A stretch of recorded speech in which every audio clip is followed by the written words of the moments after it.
नागपुर में पर्यावरण संरक्षण और सार्वजनिक परिवहन को बढ़ावा देने के लिए WCL और नागपुर महानगर पालिका ने कर्मचारियों के लिए विशेष इलेक्ट्रिक बस सेवा शुरू की है। वेकोली मुख्यालय से इंदौरा कॉलोनी तक चलने वाली इस सेवा का शुभारंभ अधिकारियों ने हरी झंडी दिखाकर किया। प्रधानमंत्री नरेंद्र मोदी के सार्वजनिक परिवहन को बढ़ावा देने के आह्वान के तहत वेकोली और नागपुर महानगर पालिका ने कर्मचारियों के लिए इलेक्ट्रिक बस सेवा शुरू की है। वेकोली मुख्यालय से इंदौरा कॉलोनी तक चलने वाली ये बस सेवा कर्मचारियों को सुरक्षित और सुविधाजनक यात्रा उपलब्ध कराएगी। साथ ही प्रदूषण कम करने, ईंधन बचाने और यातायात का दबाव घटाने में भी मददगार साबित होगी। वेकोली के CMD डॉक्टर हेमंत शरद पांडे ने कर्मचारियों से इस सुविधा का अधिक से अधिक उपयोग करने की अपील की। इस दौरान वेकोली महामेट्रो और NMC के अधिकारियों ने बस को हरी झंडी दिखाकर रवाना किया।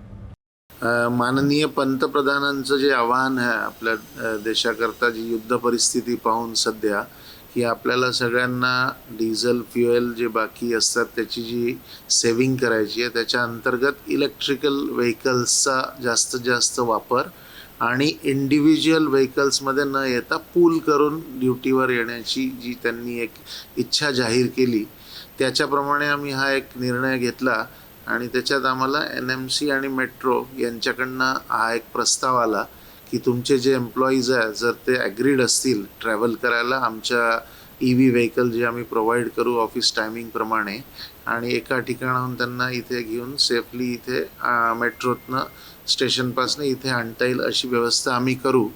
तर त्याच्यावर आम्ही एक आमच्या सगळ्या एम्प्लॉईजची एक खूप मोठी बैठक घेतली ती आमच्या सांस्कृतिक भवनमध्ये आणि त्याच्यात त्यांना हे गोष्टी सगळ्या समजावून सांगितल्या आणि त्यांना याची एक खात्री दिली की तुम्हाला एक छान AC बसमध्ये आम्ही ड्युटीला आणू आणि वेळेवर आणू इथे आणि परत ड्युटी संपल्यावर तुम्हाला ज्या डेस्टिनेशनवर सोडायचं आहे तिथे सोडू।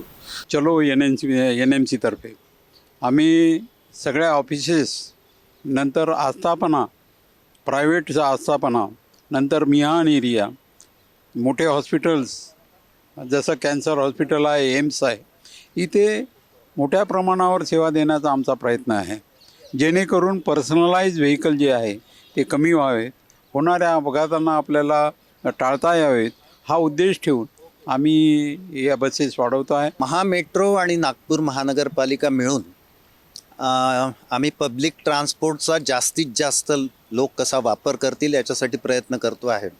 आपण बघत असाल सध्या क्लायमेट क्रायसिसचे जे काही कॅटॅस्ट्रॉफिक इफेक्ट्स आहेत ते आपण बघतो आहे। व्हेहिक्युलर एमिशन्स जे आहे त्याचं कार्बन एमिशनमध्ये 40% प्रमाण आहे, खूप मोठं प्रमाण। त्याच्यामुळे रस्त्यावरचे पर्सनलाइज्ड व्हेकल्स जे आहे ते कमी करणं आणि जास्तीत जास्त लोकांनी पब्लिक ट्रान्सपोर्टचा वापर करणं हे ध्येय ठेवून आम्ही NMC सोबत काम करतो आहे आणि त्यासाठी आम्ही विविध मार्गांवरती नवीन बस रूट सुरू केले आहे जे मेट्रो स्टेशनला फीडर म्हणून सध्या वापरले जात आहेत।